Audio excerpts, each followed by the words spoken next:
Together, growing in faith, changing communities.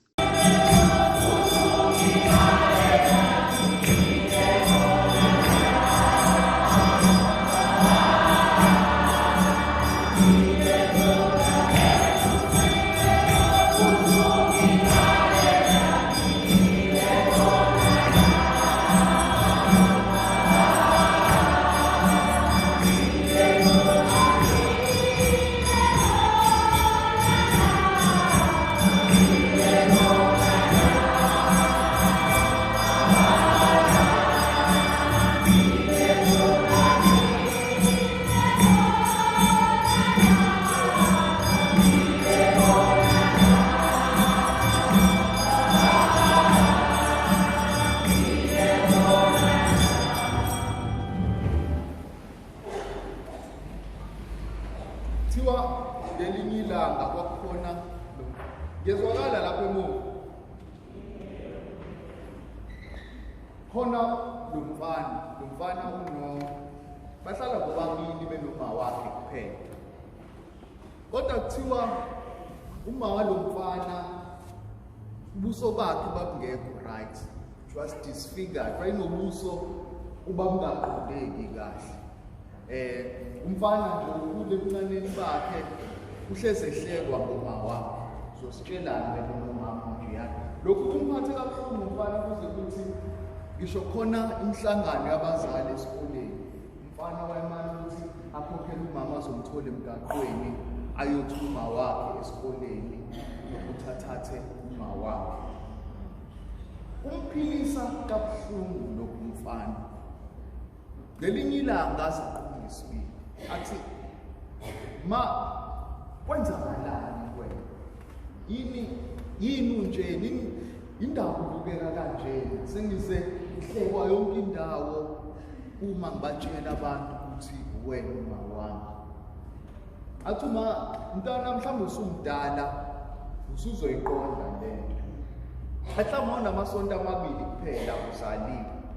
Ngiqeda ukumncelisa ngahamba ukubeka ekamereni. Asingacabanga ukuthi isona isikhathi lesi ngizosebenzisa ukuyowasha amanapukeni nami.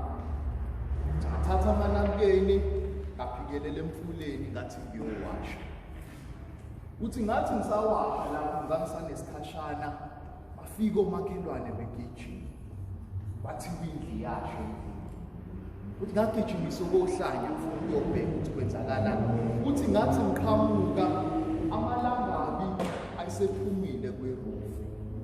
Athi kuyagijima ngene endlini bangibamba umakhelwane bathi sekho lutho uzoyithola ngaphakathi iphini. Bathi ngoba bengazi ukubaleka kwakho ngadlulela ngangena. Ngahamba ngakufica la ngangibeke khona. Ngakuthatha ngakubeka emahlombe. Ngawaqala ngawezwa amalangabi engidlulusa. Ngaqala ngayizwa ingubo bengiyigqokile iqala unamathela kuyo. Athi mntanami njena mina ukuze wena ungabi njena. Ngiyahlekwa mina ukuze wena ungabusahleka. Yilento engiyibona ukuze wena ungabi yilento engiyibona.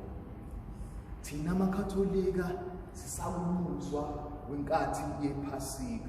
Sathi haleluya uJesu uvukile kufeni. Iphasika kumina nawe uJesu usukethi ngihlekiwe ukuze wena ungabusahleka. Ngiphenduke mina ngaba isono ukuze wena ungabusaba isono. Ngibe yichilo ngalahlwa abangani bami ukuze wena wamukeleke noma ilapho la uyakhona. Kodwa thina asiboni baleka kwalokho. Kulula thina ngikubonile lokhu njengamakatholika kulula ukuthi singene kwinkathi yokuhlawula. Sihlawule futhi ngempela. Nobe ngasakhuleki kwinkathi yokuhlawula uyakhuleka. Nongasonti olesakho lomlotha umthole esontweni. Lezansuku ezu40 zisenza siba abantu abahle kuNkulunkulu. Siyazama ukuba ngconywana ngisho empilweni yethu yokuthandaza. Siba ngconywana ngisho komakhelwane labo besifike kubona siyazama ukuthi sizehlise. Nalo nesandla singaphansi kakhulu ngalezo nsuku uyazama ukuthi aphe abanye. Kodwa wafika inkathi yephasika yaphela konke lokho. Sibuyela kuleya mpilo yethu yakudala. sibuyela kulaba abantu abakubona nathi thina sabantu benkathi yokuhlawula, kanti cha, uKristu wasifela ukuze mina nawe sibe abantu bephasika, sibe abantu abahamba beyotshela umhlaba wonke ukuthi ngempela uKristu uvukile, ngempela izono zethu zisukile, ngempela ukufa akusenamandla phezu komuntu ozibiza ngokuthi ungumKristu osekeziwe ngegazi likaJesu Kristu. Ngabe siyayiphila yini mina nawe lempilo yokuba amakholwa ephasika? Ngabe mina nawe siyayifakazela yini le ndaba yokuthi ngempela uJesu Kristu wagashulile amaketanga okufa, ukuthi ukufa akusenasabelo kuthina, nokuthi isono sesosibalekela wena wabona umuntu ebalekela iCovid, kodwa asikakakwazi ukuthi sibuyele kulokho, asikakakwazi thina ukuthi sibe amaKristu ngempela aphila leya mpilo efuna uJesu Kristu. Namhlanje South Africa uyikholwa uyinhlekisa, kube ngathi akuthathi kahle la, kakhulukazi laba abangawubheki ngisho umnyango wesonto. And hayi ngobani? Ingoba thina amaKristu iyasihlula impilo yobuKristu, ngoba sizibiza ngamaKristu kodwa suke singawona amaKristu. Uma uzonaka emavangelini, uJesu wobaba lahlezelwa nabo abaFarisi. Hayi mhlawumbe ngoba abaFarisi babebantu abangenaNkulunkulu noma kwabantu abangcolile, yayiyodwa kuphela inkinga yabaFarisi. UmFarisi usho okunye ngomlomo aphile okunye ngezenzo. Ilaba bexabana khona noJesu, athi lokho enikushoyo nalokho enikuphilayo akuyona into efanayo. Mhlawumbe uJesu mingabuye uzobheka ibandla lakhe angasinqaba njengabaFarisi, angasitshela ukuthi asinasabelo kuyena ngoba senza the exact same thing yayiphilwa abaFarisi. Ngesonto sibahle sibheke esontweni, ngomsombuluko siyinkanyamba ungeneke nokungeneka, ngoba sisitshela ukuthi ukholo into esiyiphila la, sitshela ukuthi uKristu into yasesontweni kuphela. Musasitshela ukuthi uzophila impilo yakho yokukholwa la, usuphuma ngalo yamnyango ushela uzolanda ngesonto elilandelayo, ayikho into ezosisa ndawo. Fanele ngabe isonto lifana negarage lemoto, sifika lana sogcwalisa upetrol khona sokwazi ukuthi siphume sengaphandle siyokwenza umehluko, kakhulukazi labantu abangamazwi enkolo, kakhulukazi laba bantu abangakalwamukeli ukholo. Khona abantu abangeke balisoze balifunda iBhayibheli, abanye ngoba bafuni, abanye ngoba ngeke balithole ithuba. Wena ufanele ungabukeli iBhayibheli kubona, wena ufanele ukubatshengisa leyo mpilo yokukholo ukuthi mina khona owangifela, angisabanjiwe amandla esono, angisabanjiwe izinto zomhlaba. Yebo kufika lokhu kufikayo, yebo siyawa njengamakholo, kwesinye isikhathi futhi sisuke siwiswe amanye amakholo. Kulungile ukuba kathathu uJesu wafa, isitshela kanjani indlela yokuqashileza 3 times kodwa wayehleze evuka aphikelele phambili. Akufuneki ikholwa elibhabhalalayo, ikholo elisaneliwe lilale phansi limisa umbozo khona azokheqa namanye azamuhlula. Fanele sibe amakholo, yebo sohluleka, kodwa ukuhluleka kwethu akufanele kususe uNkulunkulu. uNkulunkulu wayesazi ukuthi sobawiki, ngakho kunesakramenti lempendulo.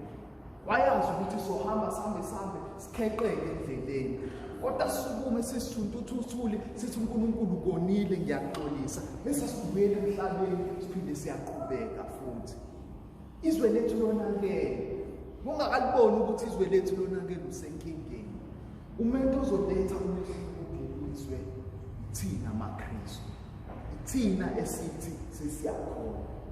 Isiphambano lesikhathi saJesu kwakuyinto eyichile, kwakuyinto eyihlazo.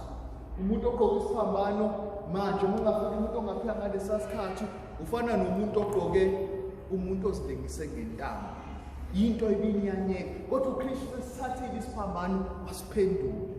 Mina nawe sesisho unqobo, sesisho injabulo, sesisho ithemba lempilo ezayo esweni ngoNkulunkulu.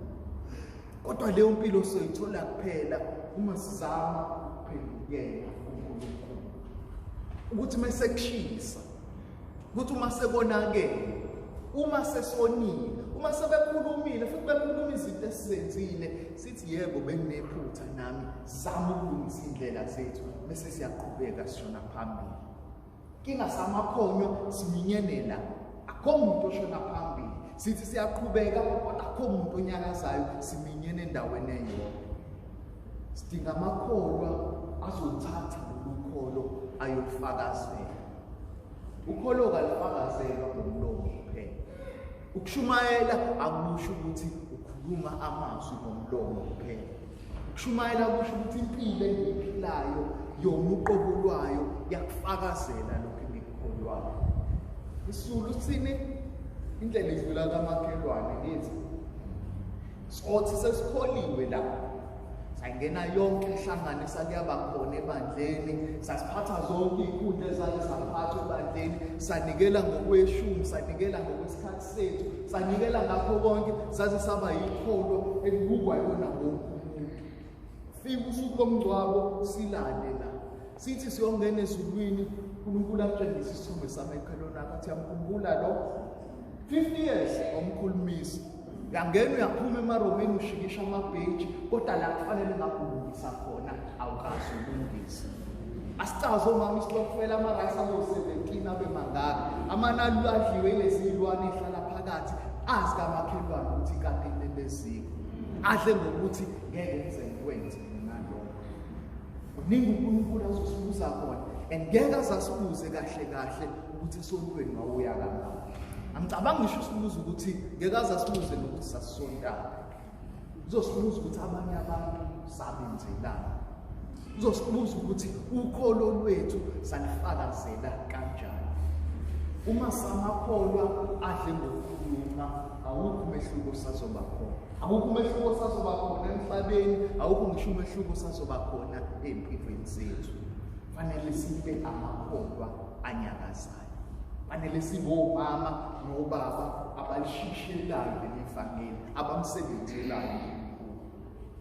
Yazi indaba sabazali siphume ekhaya size esontweni, ingane zethu zithi azoyingena leyo nto.